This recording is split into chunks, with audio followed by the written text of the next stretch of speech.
विरोधक वाढवत नसते, पण माणसाच्या जीवनात आपण मध्ये विरोधक वाढत असत. का वाढतात? तुम्ही जितके मोठे व्हा, जितके माणसाने प्रगती करा, तितके माणसं विरोधक आपण मध्ये वाढतात. का वाढतात? जसं माणसाला गती आणि कुत्र्याला, माणसाला प्रगती आणि कुत्र्याला गती सहन होत नसते. म्हणून जितकी प्रगती झाली तितके माणसं विरोधक होत असतात. पण कोणाकडे लक्ष देऊ नका. आपलं जीवन सुबल, सुंदर आणि चांगलं बनवा, की आपल्या जीवनात आनंद, सुख, समृद्धी राहिली पाहिजे. आपलं जीवन हे फुलीत झालं पाहिजे.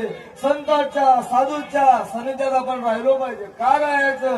की माणूस साधूच्या संगतीत, संतांच्या संगतीत आपलं जीवन माणसाला कळत असते. लक्षात घ्या. तुम्ही आम्ही जन्माला आलो, जन्माला आल्यानंतर आपलं इथे कर्तव्य काय आहे आणि इथे कर्तव्य साधूच्या आणि संतांच्या संगतीला कळत नसते. बरं, म्हणून संतांवर विश्वास ठेवा, साधूवर विश्वास ठेवा आणि आपलं जीवन बदला. कारण आपलं जीवन बदलणं फार गरजेचं आहे. हे संपत्ती, पैसा त्रिकाळ टिकल याची काय गॅरंटी? कारण हा क्षणभंगूर नाही भरोसा थोडा वेगळे मायेचा भासा.